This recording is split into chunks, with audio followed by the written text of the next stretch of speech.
जय हिंद दोस्तों, बहुत बहुत स्वागत है एक बार फिर से आप सभी प्यारे साथियों का बीए सेमेस्टर वाला में। जी हाँ दोस्तों, आज के इस क्लास में हम लोग कवर करेंगे बीए फोर्थ सेमेस्टर हिस्ट्री। ठीक है, हिस्ट्री में आपके पेपर का नाम है हिस्ट्री ऑफ मॉडर्न वर्ल्ड 1453 ईस्वी से लेकर के 1950 ईस्वी तक। ठीक है, जिनका भी एग्जाम अभी नहीं हुआ है ध्यान रखिएगा साथियों, उनके लिए यह क्लास रामबाण साबित होगा। इसमें 75 क्वेश्चन पूछे गए हैं, तो लगभग आपके 30 से लेकर के ठीक है 35 प्रश्न, ठीक है 30 से 35 प्रश्न ऐसे होते हैं जो हर साल रिपीटेड होते हैं। तो ध्यान रखिएगा, कम से कम 30 प्रश्न तो आपके इसी प्रश्न पत्र से आएंगे, ध्यान रखेंगे इस बात को। ठीक है, जिनका भी एग्जाम नहीं हुआ है आपसे रिक्वेस्ट है इस प्रश्न पत्र को आगे जरूर शेयर करेंगे। ठीक है, व्हाट्सएप पर इस प्रश्न पत्र को जरूर शेयर कर दीजिएगा अपने दोस्तों के साथ। और आपसे रिक्वेस्ट है, आप पहली बार आए हैं या फिर पुराने हैं तो बीए सेमेस्टर वाला को जरूर सपोर्ट करें, क्योंकि बीए सेमेस्टर वाला आप लोगों के साथ हमेशा है। ठीक है, आप लोगों की तैयारी काफ़ी शानदार तरीके से कराई जा रही है, तो सब्सक्राइब जरूर करें।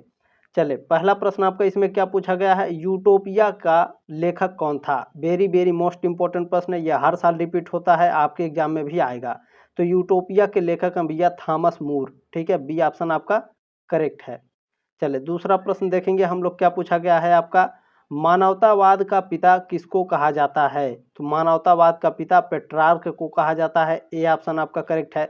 देखिए, मैं इस तरह से नहीं पढ़ाता हूँ, पेट्रार्क, मैकियावेली, दांते, कैल्विन, ऐसे क्या होता है आपका टाइम वेस्ट होता है। ठीक है, इसीलिए मैं डायरेक्ट बताता हूँ, क्योंकि आप लोगों का एज इतना है कि आप लोग एक बार पढ़ लेंगे तो लगभग आपको 70% याद हो जाता है। ठीक है, तो जब आप परीक्षा में बैठते हैं तो आराम से लगा देंगे, तो बिल्कुल भी चिंता करने की आवश्यकता नहीं है। ठीक है, चले, तीसरा प्रश्न क्या है आपका, लूथर को पोप के विरुद्ध किस राज्य में शरण प्राप्त हुई। तो जो लूथर था, ठीक है, ये पोप के विरुद्ध जो शरण लिया था यह जर्मनी में लिया था। ठीक है, बी ऑप्शन आपका करेक्ट है। चलिए, चौथा प्रश्न आपका पूछा गया है, इंस्टीट्यूट ऑफ क्रिश्चियन रिलीजन किसकी रचना है। तो यह रचना है भैया काल्विन की, ए ऑप्शन आपका करेक्ट है चौथे का। चलिए, पांचवा प्रश्न देखेंगे आपका क्या पूछा गया है इसमें। पांचवा प्रश्न आपका पूछा गया है, पुनर्जागरण का शाब्दिक अर्थ क्या है। पुनर्जागरण का शाब्दिक अर्थ होता है भैया, क्या होता है, पुनरुत्थान या फिर पुनर्जन्म। ठीक है, डी ऑप्शन आपका करेक्ट हो जाएगा पांचवे का। चलें, आगे बढ़ते हैं, अगला प्रश्न आपका देखते हैं क्या है। प्रश्न नंबर 6 आपका पूछा गया है, इसमें सर्वप्रथम छापे खाने का आविष्कार किस देश में हुआ। छापे खाने का आविष्कार सबसे पहले जर्मनी में हुआ था, सी ऑप्शन करेक्ट है छठे का।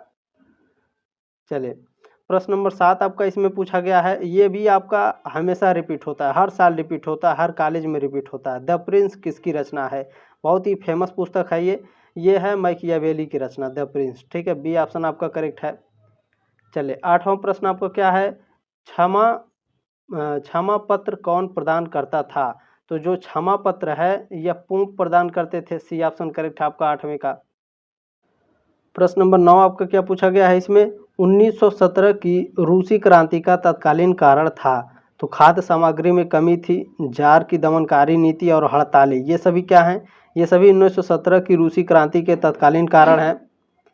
चलिए, 10 नंबर प्रश्न देखेंगे हमारा क्या पूछा गया है, निम्न में से 1917 ईस्वी की रूसी क्रांति की शुरुआत कहाँ से हुई। रूसी क्रांति की शुरुआत कहाँ से हुई थी, पेट्रोगाद यानी सेंट पीटरबर्ग से। ठीक है, डी ऑप्शन आपका करेक्ट हो जाएगा। प्रश्न नंबर 11 क्या पूछा गया है आपका, आधुनिक रूस का निर्माता कौन था। आधुनिक रूस का निर्माता भैया पीटर महान थे। ठीक है, बी ऑप्शन आपका करेक्ट हो जाएगा 11 का।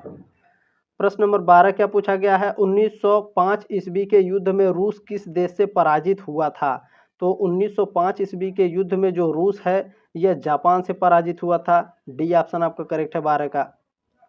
चलिए, 13 नंबर प्रश्न देखेंगे हमारा क्या पूछा गया है, रूस में खूनी रविवार की घटना किस वर्ष हुई। रूस में खूनी रविवार की घटना 1905 ईस्वी में हुई थी, सी ऑप्शन करेक्ट है 13 का। अगला प्रश्न देखेंगे, 14 नंबर प्रश्न क्या पूछा है, 1917 की रूसी क्रांति का नेतृत्व किस दल ने किया। रूसी क्रांति का नेतृत्व 1917 में जो किए थे बोल्शेविक थे। ठीक है, डी ऑप्शन आपका करेक्ट है। अगला प्रश्न देखेंगे, 15 नंबर प्रश्न आपका क्या पूछा गया है, 1917 ईस्वी की बोल्शेविक क्रांति का जनक किसको माना जाता है। बोल्शेविक क्रांति का जनक किसे माना जाता है भैया, लेनिन को। ठीक है, सी ऑप्शन करेक्ट है आपका 15 का। प्रश्न नंबर 16 आपका क्या पूछा गया इसमें, इंग्लैंड की गौरवपूर्ण क्रांति के क्या कारण थे। तो बताइए, इंग्लैंड की जो गौरवपूर्ण क्रांति हुई थी इसके कारण क्या थे। तो जेम्स द्वितीय द्वारा कैथोलिक धर्म का समर्थन करना था, जेम्स द्वितीय की निरंकुश नीतियां और राजा और संसद के मध्य संघर्ष, ये सभी इंग्लैंड की गौरवपूर्ण क्रांति के कारण थे भैया। ठीक है, चले 17 नंबर प्रश्न देखेंगे आपको क्या पूछा है। इंग्लैंड की गौरवपूर्ण क्रांति का वर्ष क्या था, यानी इंग्लैंड में गौरवपूर्ण क्रांति कब हुई थी, तो 1688 ईस्वी में। सी ऑप्शन आपका करेक्ट है। चले प्रश्न नंबर 18 देखेंगे आपको क्या पूछा है। गौरवपूर्ण क्रांति के समय इंग्लैंड का राजा कौन था, तो इसमें से कोई नहीं है। ठीक है, हेनरी अष्टम, जेम्स प्रथम, विलियम ऑरेंज, कोई नहीं है, तो ऑप्शन नंबर डी करेक्ट हो जाएगा 18 का। प्रश्न नंबर 19 आपका क्या पूछा गया है। किसके आरोहण के साथ 1790 ईस्वी में फ्रांसीसी क्रांति समाप्त हो गई, तो नेपोलियन बोनापार्ट के आरोहण के साथ। ठीक है, 1790 ईस्वी में फ्रांसीसी क्रांति समाप्त हो गई। सी ऑप्शन आपका करेक्ट हो जाएगा। ठीक है, French revolution ended in 1790 with the ascents. ठीक है, नेपोलियन बोनापार्ट। सी ऑप्शन आपका करेक्ट हो जाएगा। चले प्रश्न नंबर 20 आपका क्या पूछा गया है। फ्रांसीसी क्रांति के समय फ्रांस का शासक कौन था, तो लुई 16वां फ्रांसीसी क्रांति के समय फ्रांस का शासक था। ए ऑप्शन करेक्ट है आपका। प्रश्न नंबर 21 क्या पूछा गया है आपका। 1789 ईस्वी की फ्रांसीसी क्रांति का तत्कालीन परिणाम क्या था, तो इसका तत्कालीन परिणाम था फ्रांस के मध्यम वर्ग को अधिक शक्ति प्राप्त। ठीक है, डी ऑप्शन आपका करेक्ट है 21 का। चलिए 22 नंबर प्रश्न आपका क्या पूछा गया। संयुक्त राष्ट्र संघ के सुरक्षा परिषद के अस्थायी सदस्य देश हैं। 5 अस्थायी सदस्य होते हैं और 10 आपके अस्थायी सदस्य होते हैं। ठीक है, तो 5 अस्थायी सदस्य कौन कौन से उसके बारे में पूछ रहा है भैया। तो चीन है, ठीक है, चीन, फ्रांस, रूस, यूएसए और यूके, ये सभी संयुक्त राष्ट्र संघ के सुरक्षा परिषद के अस्थायी सदस्य हैं। प्रश्न नंबर 23 आपका क्या पूछा गया है। इसमें संयुक्त राष्ट्र संघ का प्रधान कार्यालय स्थित है, कहाँ है, न्यूयॉर्क में। बी ऑप्शन आपका करेक्ट हो जाएगा। प्रश्न नंबर 24 क्या पूछा है। संयुक्त राष्ट्र सुरक्षा परिषद में अस्थायी सदस्य देशों की संख्या कितनी है, 5 है, 5 अस्थायी और 10 अस्थायी है। ठीक है, चले 25 नंबर प्रश्न क्या पूछा। संयुक्त राष्ट्र संघ में वीटो का अधिकार किसके पास है, वीटो पावर का अधिकार सुरक्षा परिषद के अस्थायी सदस्यों के पास है। ठीक है, अस्थायी सदस्यों के पास नहीं है। चलिए ए ऑप्शन करेक्ट हो जाएगा। प्रश्न नंबर 26 का पूछा गया है। संयुक्त राष्ट्र संघ का गठन किस वर्ष किया गया था, संयुक्त राष्ट्र संघ का गठन 24 अक्टूबर 1945 को किया गया था। प्रश्न नंबर 27 का पूछा गया है। द्वितीय विश्व युद्ध में धुरी राष्ट्रों के गुट में कौन शामिल नहीं था, धुरी राष्ट्रों के गुट में फ्रांस शामिल नहीं था। सी ऑप्शन करेक्ट हो जाएगा आपका 27 का। चलिए प्रश्न नंबर 28 का पूछा गया है आपका। कुस्तुनतुनिया के पतन की ऐतिहासिक घटना कब हुई, तो इसके पतन की घटना 1453 ईस्वी में हुई थी। डी ऑप्शन करेक्ट है आपका 28 का। प्रश्न नंबर 29 देखेंगे आपको क्या पूछा गया है। द डिवाइन कॉमेडी का लेखक कौन था, वेरी वेरी मोस्ट इंपॉर्टेंट, ये भी हर साल हर कॉलेज में पूछा जाता है। तो ये दांते थे। ठीक है, ए ऑप्शन करेक्ट है, द डिवाइन कॉमेडी के लेखक दांते। प्रश्न नंबर 30 क्या है। यूरोपीय पुनर्जागरण का अग्रदूत किसे माना जाता है, यूरोपीय पुनर्जागरण का अग्रदूत पेट्रार्क को माना जाता है। सी ऑप्शन करेक्ट हो जाएगा 30 का। चले प्रश्न नंबर 31 देखेंगे आपका क्या पूछा गया है। धर्म सुधार आंदोलन का प्रारंभ किस देश में हुआ, तो ये जर्मनी में हुआ था। डी ऑप्शन करेक्ट है आपका। प्रश्न नंबर 32 देखेंगे क्या पूछा है। इंग्लैंड में सप्तवर्षीय युद्ध किसके शासनकाल में हुआ, सप्तवर्षीय युद्ध हेनरी सप्तम के शासनकाल में हुआ था। सी ऑप्शन करेक्ट है 32 का। प्रश्न नंबर 33 क्या पूछा गया है। इंग्लैंड में वैभवपूर्ण क्रांति के समय शासक कौन था, इंग्लैंड में वैभवपूर्ण क्रांति के समय जो शासक थे वो जेम्स द्वितीय थे। बी ऑप्शन करेक्ट है 33 का। प्रश्न नंबर 34 आपका क्या पूछा गया है। इंग्लैंड में स्टुअर्ट वंश का प्रथम शासक कौन था, इंग्लैंड में स्टुअर्ट वंश का प्रथम शासक जेम्स प्रथम थे। सी ऑप्शन करेक्ट है आपका। चलिए अगला प्रश्न देखते हैं आपको क्या पूछा गया है। प्रश्न नंबर 35 है। औद्योगिक क्रांति का क्या अर्थ है, औद्योगिक क्रांति का अर्थ होता है उत्पादन प्रणाली में परिवर्तन। सी ऑप्शन करेक्ट है 35 का। प्रश्न नंबर 36 क्या पूछा गया है। भाप के इंजन का आविष्कार किसने किया था, भाप के इंजन का आविष्कार जेम्स वाट ने किया था। यह ऑप्शन करेक्ट है आपका। प्रश्न नंबर 37 क्या है आपका। औद्योगिक क्रांति की शुरुआत सर्वप्रथम किस देश में हुई, तो सबसे पहले इंग्लैंड में हुई थी भैया। डी ऑप्शन करेक्ट है आपका। प्रश्न नंबर 38 क्या पूछा गया है। स्पिनिंग जेनी नामक यंत्र का आविष्कार किसने किया था, तो जेम्स हारग्रीव्स ने किया था। ए ऑप्शन करेक्ट है आपका 38 का। प्रश्न नंबर 39 क्या पूछा गया है, इंग्लैंड में सुधार पार्लियामेंट का आयोजन किसने किया। इंग्लैंड में जो सुधार पार्लियामेंट का आयोजन है यह हेनरी 8वां ने किया था। बी ऑप्शन करेक्ट है 39 का। प्रश्न नंबर 40 क्या पूछा है, टेनिस कोर्ट की शपथ किसके नेतृत्व में ली गई थी। तो भैया किसके नेतृत्व में ली गई थी टेनिस कोर्ट की शपथ, बेली के नेतृत्व में। ठीक है, बी ऑप्शन आपका करेक्ट हो जाए 40 का। चलिए 41 नंबर प्रश्न आपका क्या पूछा है, बोस्टन टी पार्टी किस वर्ष हुई थी। वेरी वेरी मोस्ट इंपॉर्टेंट है, यह भी हर साल पूछा जा रहा है भैया। 1773 ईस्वी में बोस्टन टी पार्टी की स्थापना हुई थी। ए ऑप्शन करेक्ट है आपका। ठीक है, चलें प्रश्न नंबर 42 क्या है, स्वतंत्र अमेरिका का प्रथम राष्ट्रपति कौन था। स्वतंत्र अमेरिका का प्रथम राष्ट्रपति जॉर्ज वाशिंगटन थे भैया। बी ऑप्शन आपका करेक्ट है। चले 43 नंबर प्रश्न आपको क्या पूछा गया है, 1789 में स्टेट जनरल का शस्त्र कहाँ बुलाया गया। तो स्टेट जनरल का जो शस्त्र है वर्साय में बुलाया गया था। डी ऑप्शन करेक्ट है, यह भी मोस्ट इंपॉर्टेंट है, हर साल पूछा जा रहा है। 44 नंबर प्रश्न क्या है, अमेरिकी क्रांति का काल था। अमेरिकी क्रांति का काल कब से कब तक है, 1775 से 1783 ईस्वी तक। 44 का ए ऑप्शन करेक्ट है आपका। चलिए प्रश्न नंबर 45 क्या पूछा गया है, अमेरिका में सर्वप्रथम किस देश ने अपना उपनिवेश स्थापित किया। तो स्पेन ने स्थापित किया था। ए ऑप्शन करेक्ट है 45 का। प्रश्न नंबर 46 क्या पूछा गया है, फ्रांस में, ठीक है, फ्रांस में डायरेक्टरी का शासनकाल कब से कब तक रहा। फ्रांस में जो डायरेक्टरी है इसका शासनकाल 1795 से 1799 ईस्वी तक रहा। ए ऑप्शन करेक्ट है 46 का।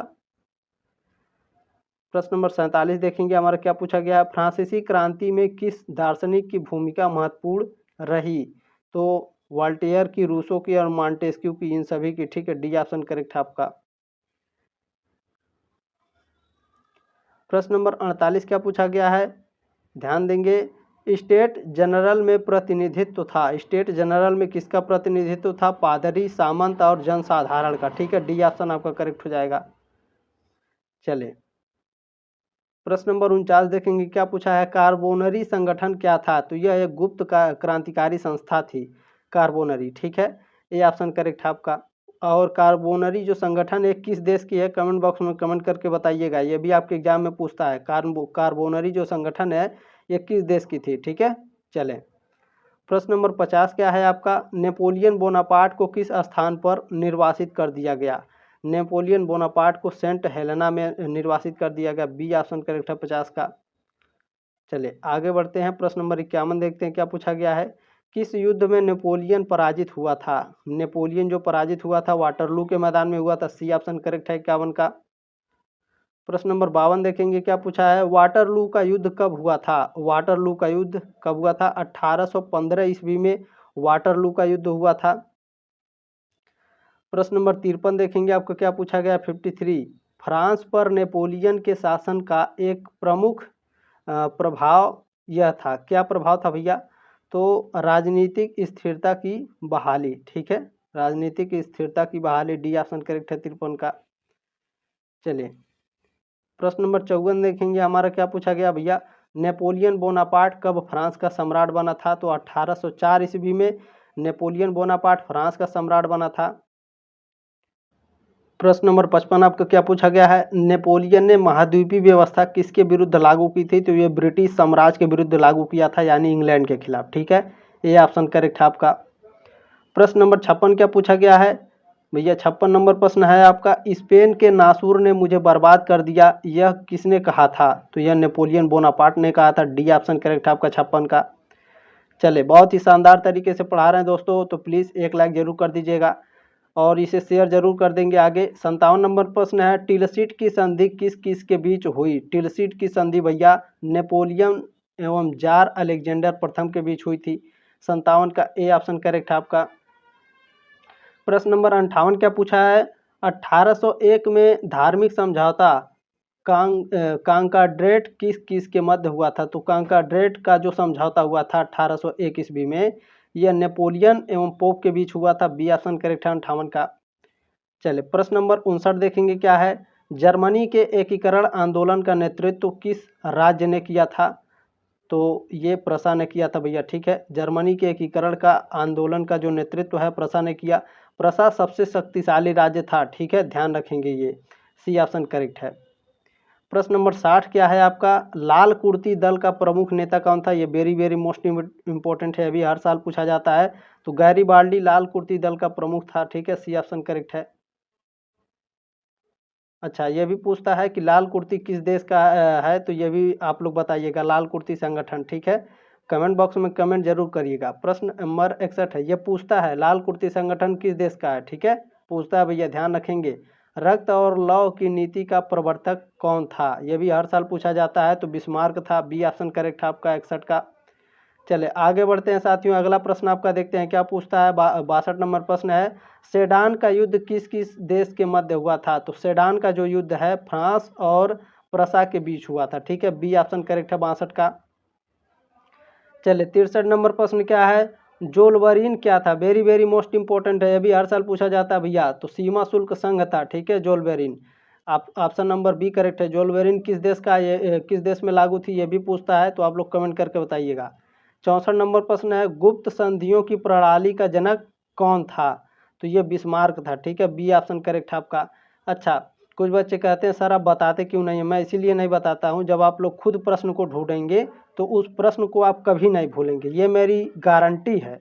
आप मैं जो प्रश्न कहता हूँ, अगर वो आप अगर ढूंढेंगे तो आप कभी नहीं भूलेंगे। अगर मैं बता दूंगा तो भूल जाएंगे, लेकिन अगर आप ढूंढेंगे उस प्रश्न को तो ये मेरी गारंटी है 100%, आप उसको कभी नहीं भूलेंगे। इसलिए मैं कहता हूँ इस प्रश्न का उत्तर आप बताइए, और वो 100% आपके एग्जाम में पूछता भी है, ठीक है।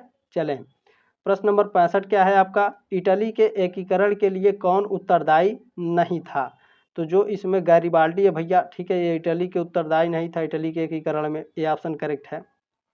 चलिए प्रश्न नंबर 66 क्या है आपका, किस प्राचीन सभ्यता से इटली के लोगों ने मानवतावाद का विचार लिया था। तो ये लिए थे रोमन और ग्रीक से, ठीक है, ये ऑप्शन करेक्ट हो जाएगा आपका। प्रश्न नंबर 67 क्या पूछा है, यंग इटली, इटली के गुप्त समाज की स्थापना किसके द्वारा की गई। तो ये की गई थी भैया मैजिनी के द्वारा, ठीक है। कभी कभी डायरेक्ट पूछता है यंग इटली की स्थापना किसने करी, मैजिनी ने, ठीक है, सी ऑप्शन करेक्ट है। प्रश्न नंबर 68 क्या पूछा आपका, जर्मनी के एकीकरण के लिए कौन जिम्मेदार था। तो जर्मनी के एकीकरण के लिए बिस्मार्क जिम्मेदार था, ए ऑप्शन करेक्ट है 68 का। चलिए अगला प्रश्न देखेंगे, 69 नंबर प्रश्न आपका क्या पूछा है, प्रथम विश्व युद्ध के समय अमेरिका का राष्ट्रपति कौन था। प्रथम विश्व युद्ध के समय अमेरिका के राष्ट्रपति कौन थे भैया, जॉर्ज वाशिंगटन, ठीक है। द्वितीय विश्व युद्ध के समय अमेरिका का राष्ट्रपति कौन था, कमेंट बॉक्स में कमेंट करिएगा। गूगल करेंगे तुरंत गूगल बताएगा, तो तुरंत गूगल से कॉपी करके आप लोग कमेंट बॉक्स में पिन कर दीजिएगा, ताकि और भी बच्चे देख लें, ठीक है। चले प्रश्न नंबर 70 क्या है आपका, 14 सूत्रीय सिद्धांत किससे संबंधित है। 14 सूत्रीय सिद्धांत विल्सन से संबंधित है, ठीक है, बी ऑप्शन करेक्ट है 70 का। चले जब आप आगे बढ़ेंगे 5th 6th सेमेस्टर में जाएंगे तो वुडरो विल्सन का सिद्धांत पढ़ना पड़ता है, ठीक है, बहुत ही शानदार है। प्रथम विश्व युद्ध का आरंभ कब हुआ। प्रथम विश्व युद्ध का आरंभ 28 जुलाई 1914 को हुआ था, ठीक है, सॉरी, बी ऑप्शन आपका करेक्ट है। प्रश्न नंबर 72 क्या पूछा है आपका, प्रथम विश्व युद्ध का तत्कालीन कारण क्या था। प्रथम विश्व युद्ध का तत्कालीन कारण क्या था भैया बताइए। तो आर्कड्यूक फर्डिनेंड की हत्या तत्कालीन कारण था, सी ऑप्शन करेक्ट है आपका 72 का। प्रश्न नंबर 73 क्या है, पेरिस शांति सम्मेलन की अध्यक्षता किसने की थी। पेरिस शांति सम्मेलन की अध्यक्षता वुडरो विल्सन ने की थी, बी ऑप्शन करेक्ट है आपका वुडरो विल्सन। 14 सिद्धांत आपको आगे पढ़ना पड़ेगा 5th 6th सेमेस्टर में, ठीक है। 74 नंबर प्रश्न, पेरिस शांति सम्मेलन के प्रमुख प्रतिनिधि थे। तो इसके प्रतिनिधि थे भैया जॉर्ज लायट, वुडरो विल्सन और क्लीमेंसो, ठीक है, डी ऑप्शन करेक्ट है आपका। ये लास्ट प्रश्न भैया 75 नंबर प्रश्न क्या है, अभी तक आपने सब्सक्राइब नहीं किया तो प्लीज़ सब्सक्राइब कर दे, एक लाइक जरूर कर दीजिएगा। इस प्रश्न पत्र को आगे जरूर शेयर करेंगे, आपसे बहुत ही उम्मीद है मुझे। 75 नंबर प्रश्न है, वर्साय की संधि को आरोपित संधि किसने कहा।